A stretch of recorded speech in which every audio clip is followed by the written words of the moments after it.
నమస్తే, welcome to our channel. నేను సిరి.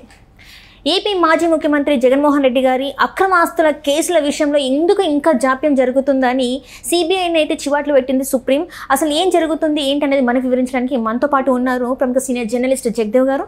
నమస్కారం సార్. నమస్తే సార్. ఇప్పుడు చూస్తుంటే అయితే సుప్రీం అయితే సిబిఐని చివాట్లు పెట్టినట్టు మనకి వార్తలు వస్తున్నాయి. ఎందుకు ఇంత జాప్యం జరుగుతుంది? ఏపీ మాజీ ముఖ్యమంత్రి జగన్మోహన్ రెడ్డి గారి అక్రమ ఆస్తుల కేసులో ఇంకా ఎందుకు ఒక్క అడుగు కూడా ముందు కదలలేదని చెప్పేసి అయితే అడగడం జరిగింది. ఏంటి అసలు ఏం జరుగుతుంది మరి నిజంగా? జస్టిస్ ఖన్నా గారి నేతృత్వంలో జరిగిన చర్చల్లో భాగంగా రీసెంట్గా ప్రస్తావనకు వచ్చింది. అది ఏంటంటే వాస్తవానికి రఘురామకృష్ణరాజు గారు ఒక పిటిషన్ వేశారు. ఇది ఇప్పుడు కాదు, ఆల్మోస్ట్ ఆల్ మన ఎన్నికలకి ఇంకా 3-4 నెలలు ఉన్నాయనుకున్నా ఇప్పుడు వేశారు. అప్పుడు కూడా వేస్తే అప్పుడు ఏమొచ్చిందంటే సుప్రీంకోర్టు ఇమ్మీడియట్గా మాకు ఎక్స్ప్లెనేషన్ ఇవ్వండి, సుమారుగా 10-12 ఏళ్ళుగా ఒక వ్యక్తి బెయిల్ మీద ఉండడం ఏంటి, ఆ వ్యక్తి మళ్ళీ రాజకీయాల్లో చాలామందిని ప్రభావితం చేసే స్థాయిగా ఒక ముఖ్యమంత్రిగా ఉండడం ఏమిటి, అంటే అన్ని రకాలుగా ఇది ఎంత కాలయాపన జరుగుతుంది, కారణం ఎక్కడ లోపం, అసలు ఈవెన్ హైకోర్టు తెలంగాణ హైకోర్టుకి ఎక్స్ప్లెనేషన్ అడిగారు, అలాగే సిబిఐ కోర్టు కూడా ఎక్స్ప్లెనేషన్ అడిగిందట సుప్రీంకోర్టు రఘురామకృష్ణరాజు గారు వేసిన ఆ పిటిషన్కి. సో అప్పట్లో రఘురామకృష్ణరాజు గారు ఇది చాలా కాలయాపన జరుగుతోంది, దీంట్లో ఒక కొలిక్కి తీసుకురండి, అక్రమాస్తుల కేసు, క్విడ్ ప్రోకో లాంటి కేసులు నడుస్తున్న నేపథ్యంలో ఇప్పటికే ఎన్ఫోర్స్మెంట్ డైరెక్టరేట్ ఈడీ కానీ సిబిఐ కానీ కొన్ని ఛార్జ్షీట్లు దాఖలు చేసింది. ఈడీ అయితే 38,000 కోట్ల వరకు ఆ ఛార్జ్షీట్లో జప్తు చేయడం కోసం ఈడీ అటాచ్ చేసింది.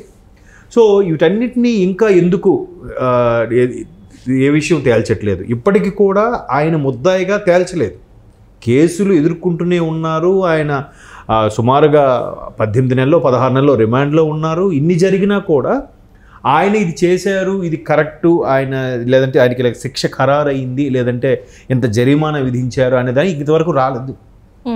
ఆ విషయం మర్చిపోయారు చాలామంది.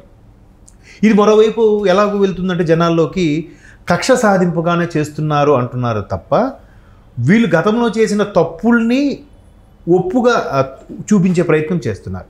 తప్పుల్ని తప్పుగా కాకుండా మనం చాలా సందర్భాల్లో మాట్లాడుకున్నట్టుగా పిడికిలి బిగించి న్యాయమే గెలుస్తుంది, దేవుడు ఉన్నాడు, ఇట్లాంటి మాట్లాడుతున్నారు. కడిగిన ముత్యంలా తిరిగి వస్తాననేది చెప్తున్నారు. ఇప్పుడు గత 5 ఏళ్లలో జగన్మోహన్ రెడ్డి గారి ప్రభుత్వంలో చేసిన చాలామంది కొన్ని పనులకి ఇప్పుడు కూటమి ప్రభుత్వం ఒకవేళ కేసులు బనాయించే ప్రయత్నం చేస్తే కక్ష సాధింపు అంటున్నారు ఇమీడియట్గా.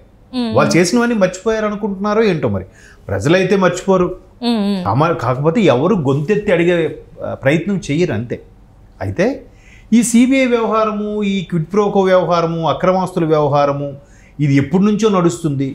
దీనికి స్వర్గీయ మాజీ ముఖ్యమంత్రి రాజశేఖర రెడ్డి గారి పేరు కూడా అందులో చేర్చబడింది కొంతమంది వేసిన పిటిషన్స్ వల్ల. సో దీనికి అంతటికీ కారణం అప్పటి ముఖ్యమంత్రి అన్నట్టుగా కూడా ఆఖరికి ఆయన పేరుని కూడా బదనాం చేసే పరిస్థితి వచ్చింది. అయితే ఇది ఎంతగా నడుస్తుంటే కృష్ణరాజు గారు లేఖ రాశారు. ఒకసారి పురంధరేశ్వర గారు కూడా ఒక సందర్భంలో లేఖ రాసినట్టుగా వార్తల్లో చూశాను నేను. సో ఏమిటి ఎన్నాళ్ళు దీనికి డ్రాగ్ చేస్తారు? దీనివల్ల న్యాయ వ్యవస్థ మీద, చట్టాల మీద కొంత నమ్మకం తగ్గే అవకాశం ఉంది అనే ఉద్దేశంలో కూడా కొంతమంది వివరణ కోరారు. ఇప్పుడు ఆర్టీఐ చట్టం వచ్చిన తర్వాత, రైట్ టు ఇన్ఫర్మేషన్ చట్టం వచ్చిన తర్వాత ప్రతి ఒక్కరు కూడా దానిని ఎవరినైనా ప్రశ్నించి తెలుసుకోవచ్చు అసలు ఏం జరుగుతుంది ఏంటని. అదే కదా ఆర్టీఐ యాక్ట్. యూపీఏ గవర్నమెంట్ తీసుకొచ్చిన మంచి చట్టాల్లో అదొకటి, కాంగ్రెస్ గవర్నమెంట్లో. సో ఆర్టీఐ చట్టం ద్వారా కూడా తెలుసుకోవచ్చు. మొత్తం మీద రఘురామకృష్ణరాజు గారు ఒక పిటిషన్ వేసి అట్లీస్ట్ ఇక్కడ సరిగ్గా తేల్చకపోతే పక్క రాష్ట్రానికైనా బదిలీ చేయండి, అటు మద్రాస్ హైకోర్టుకి కానీ, లేదా ముంబై హైకోర్టుకి కానీ, అటు బెంగళూరు హైకోర్టు, చుట్టుపక్కల ఉన్న రాష్ట్రాలు ఏదైనా తరలింపు చేస్తే ఏదైనా కొలిక్కి రావచ్చు అన్నట్టు కూడా ఒక పిటిషన్ వేశారు. అప్పుడు కూడా సుప్రీంకోర్టు ఎక్స్ప్లెనేషన్ అడిగితే హైకోర్టు ఇది సిబిఐ వాళ్ళు సరిగ్గా మాకు క్లారిటీ ఇవ్వట్లేదు, అందుకే మేము ఏ నిర్ణయం తీసుకోలేకపోతామని చెప్పేశారు.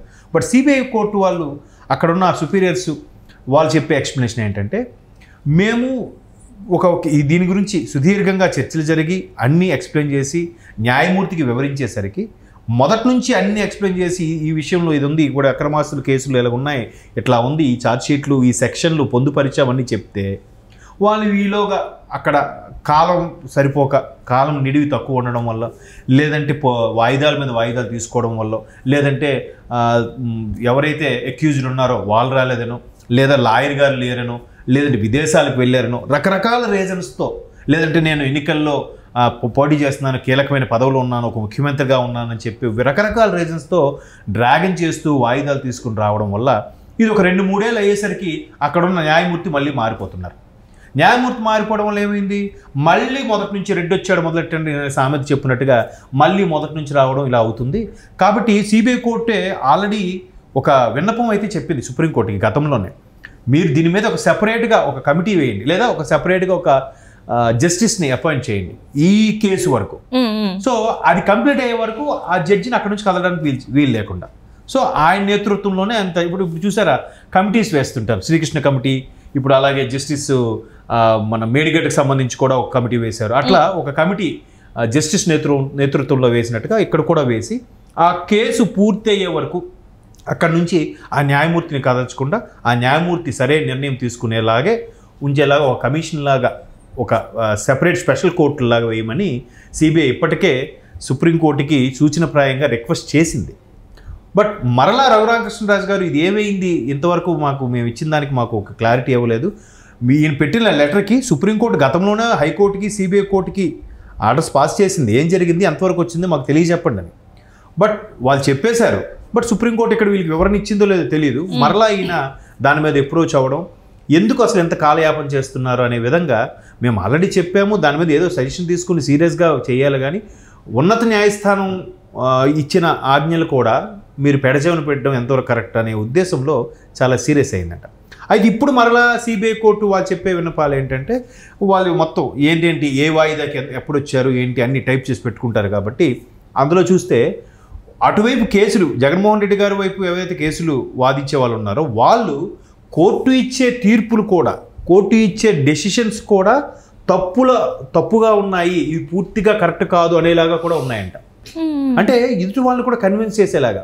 అంటే ఇప్పుడు మా ముఖ్యమంత్రిగా ఉన్నారండి ఆయన, ఇలాంటి టైంలో మీరు ఎట్లా అయితే ఎలా సార్, అతని మీద ఎంతమంది నమ్మకం పెట్టుకున్నారు, ఎంతమందికి ఇన్ఫ్లుయెన్స్గా ఉన్నాడు ఆయన, ఎంతమంది ప్రభావితం అవుతారు, మీరు ఇటువంటి నిర్ణయం తీసుకోవడం వల్ల ఏమవుతుంది అని ఏదో మీరు ఇలా సడన్గా ఇలా డెసిషన్ ఇచ్చేస్తే ఆయన మీద ఎంతోమంది ఆశ పెట్టుకున్న వాళ్ళు, లేదా ఆయన ఆరాధ్య దైవంగా భావించే వాళ్ళు ఏమవుతారు అనే విధంగానో, లేదా వేరే ఇతర కారణాలు చెప్పో మీరిచ్చేది కరెక్ట్ కాదు అనేలాగా కోర్టులు కూడా తీర్పులు తప్పు అనేలా కూడా వాదిస్తున్నారంట ఈయన తరపు లాయర్లు.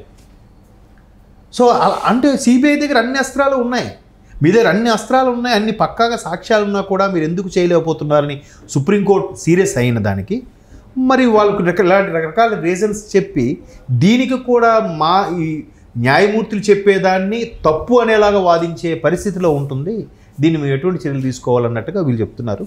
చూడాలి మరి వాళ్ళు గతంలో పెట్టిన పిటిషన్ ప్రకారము సెపరేట్గా ఒక న్యాయమూర్తిని నియమించి కంప్లీట్గా కేసు కంప్లీట్ అయ్యే వరకు ఆయన్నే అక్కడి నుంచి కదలకుండా చేస్తే ఖచ్చితంగా 1 year 2 years 3 yearsలో అయినా క్లారిటీ వస్తుంది. లేదంటే 1 year 2 years అవసరం ఇంకేం లేదు, దానికోసం స్పెషల్గా వేస్తే మ్యాక్సిమం 6 నెలల్లో క్లియర్ అయిపోతుంది. ఇంకా దాని గురించే కదా కంప్లీట్గా స్టడీ చేస్తారు, హీరింగ్కి వెళ్తారు. ఇంకా వేరే చూసారనుకోండి, మళ్ళీ ఈ కేసు ఉంది, ఆ కేసు ఉంది, పలానా తేదీలో ఆ రోజుకి ఎన్ని కేసులు ఉన్నాయి, ఒక 5-6 ఉన్నాయి, సో మనకు వినడానికి టైం ఉండదు, ఇది వద్దు, నెక్స్ట్ డేట్ అని పోస్ట్ పోన్ చేస్తారు. అలా కాకుండా డెడికేట్గా పెడితే ఖచ్చితంగా కొలిక్కి వస్తుంది. కాబట్టి మరి ఇప్పటికైనా ఒక నిర్ణయంకి వస్తారని ఆశిద్దాం, చూడాలి మరి ఏమవుతుందో. అంటే ఇలా చేయడం వల్ల కోర్టుల మీద నమ్మకం పెరుగుతుంది, మళ్ళీ ఇమీడియట్గా యాక్షన్ తీసుకోవడం వల్ల. Right, thank you so much.